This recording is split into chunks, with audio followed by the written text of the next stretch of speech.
Santos de hoy, 30 de marzo. San Juan Clímaco.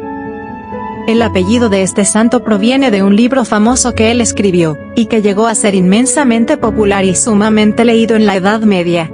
El nombre de tal libro era Escalera para subir al cielo, y eso mismo en griego se dice Clímaco.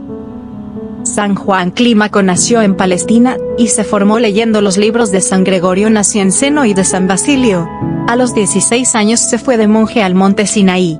Después de 4 años de preparación fue admitido como religioso. Él mismo narraba después que en sus primeros años hubo 2 factores que le ayudaron mucho a progresar en el camino de la perfección. El primero, no dedicar tiempo a conversaciones inútiles, y el segundo, haber encontrado un director espiritual santo y sabio que le ayudó a reconocer los obstáculos y peligros que se oponían a su santidad. De su director aprendió a no discutir jamás con nadie, y a no llevarle jamás la contraria a ninguno, si lo que el otro decía no iba contra la ley de Dios o la moral cristiana. Pasó 40 años dedicado a la meditación de la Biblia, a la oración, y a algunos trabajos manuales. Y llegó a ser uno de los más grandes sabios sobre la Biblia de Oriente, pero ocultaba su sabiduría y en todo aparecía como un sencillo monje más, igual a todos los otros. En lo que sí aparecía distinto era en su desprendimiento total de todo afecto por el comer y el beber. Sus ayunos eran continuos y los demás decían que pareciera como si el comer y el beber más bien le produjera disgusto que alegría. Era su penitencia, ayunar siempre. Su oración más frecuente era el pedir perdón a Dios por los propios pecados, y por los pecados de la demás gente. Los que lo veían rezar afirmaban que sus ojos parecían 2 aljibes de lágrimas. Lloraba frecuentemente al pensar en lo mucho que todos ofendemos cada día a nuestro Señor. Y de vez en cuando se entraba a una cueva a rezar y allí se le oía gritar: «Perdón, Señor, piedad, no nos castigues como merecen nuestros pecados. Jesús misericordioso, tened compasión de nosotros los pobres pecadores». Las piedras retumbaban con sus gritos al pedir perdón por todos. El principal don que Dios le concedió fue el ser un gran director espiritual. Al principio de su vida de monje, varios compañeros lo criticaban diciéndole que perdía demasiado tiempo dando consejos a los demás, que eso era hablar más de la cuenta.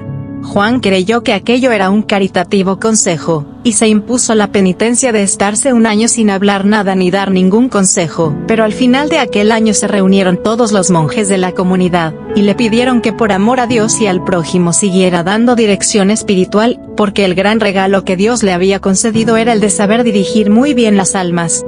Y empezó de nuevo a aconsejar. Las gentes que lo visitaban en el monte Sinaí decían de él: así como Moisés cuando subió al monte a orar bajó luego hacia sus compañeros con el rostro totalmente iluminado, así este santo monje después de que va a orar a Dios viene a nosotros lleno de iluminaciones del cielo para dirigirnos hacia la santidad. El superior del convento le pidió que pusiera por escrito los remedios que él daba a la gente para obtener la santidad.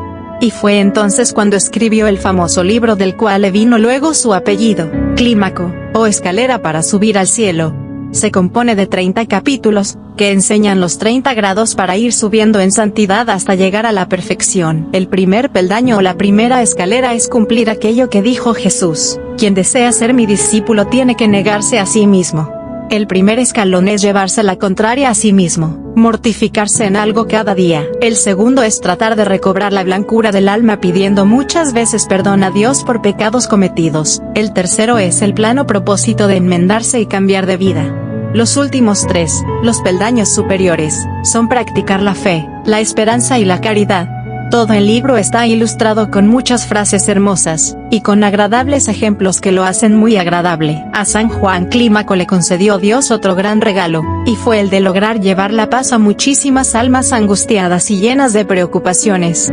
Llegaban personas desesperadas a causa de terribles tentaciones y él les decía: oremos porque los malos espíritus se alejan con la oración. Y después de dedicarse a rezar por varios minutos en su compañía, aquella persona sentía una paz y una tranquilidad que antes no había experimentado nunca.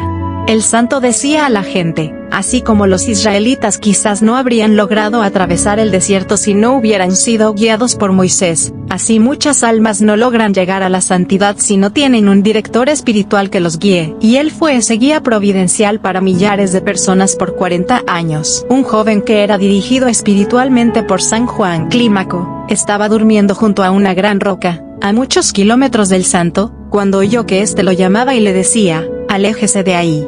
El otro despertó y salió corriendo, y en ese momento se desplomó la roca, de tal manera que lo habría aplastado si se hubiera quedado allí. En un año en el que por muchos meses no caía una gota de agua, y las cosechas se perdían y los animales se morían de sed, las gentes fueron a donde nuestro santo a rogarle que le pidiera a Dios para que enviara las lluvias. Él subió al monte Sinaí a orar y Dios respondió enviando abundantes lluvias. Era tal la fama que tenían las oraciones de San Juan Clímaco, que el mismo Papa San Gregorio le escribió pidiéndole que lo encomendara en sus oraciones, y le envió colchones y camas para que pudiera hospedar a los peregrinos que iban a pedirle dirección espiritual. Cuando ya tenía más de 70 años, los monjes lo eligieron abad superior del monasterio del monte Sinaí, y ejerció su cargo con satisfacción y provecho espiritual de todos. Cuando sintió que la muerte se acercaba renunció al cargo de superior, y se dedicó por completo a preparar su viaje a la eternidad. Y al cumplir los 80 años murió santamente en su monasterio del monte Sinaí. Jorge, su discípulo predilecto, le pidió llorando: «Padre, lléveme en su compañía al cielo». Él oró y le dijo: «Tu petición ha sido aceptada». Y poco después murió Jorge también. San Zósimo, obispo de Siracusa. Los padres del santo fueron terratenientes sicilianos, que dedicaron a su pequeño hijo al servicio de Santa Lucía y lo colocaron, a la edad de 7 años, en un monasterio que llevaba el nombre de la santa, cerca de su hogar. Allí su principal ocupación fue la de cuidar las reliquias de la santa, tarea que no iba con la manera de ser del niño acostumbrado a la vida de campo. Llegando a escapar del convento, fue devuelto con humillación y tras soñar con San Lucía, quien tenía un semblante de enojo, y ver a la Santísima Madre interceder por él, Zósimo prometió que nunca haría de nuevo tales cosas, adaptándose a la vida del claustro. Durante 30 años vivió casi olvidado. Al morir el abad de Santa Lucía, recayó en el obispo de Siracusa designar al nuevo abad, quien eligió a Zósimo, siendo ordenado luego unos días después como sacerdote. El santo gobernó el monasterio con tal sabiduría, amor y prudencia que superó a todos sus predecesores y a todos sus antecesores. Cuando la sede de Siracusa quedó vacante, el Papa Teodoro designó a Zósimo y lo consagró. Durante su episcopado, el santo fue notable por su celo en la enseñanza del pueblo y por su generosidad con los pobres. San Zósimo murió alrededor del año 660, a la edad de 90 años.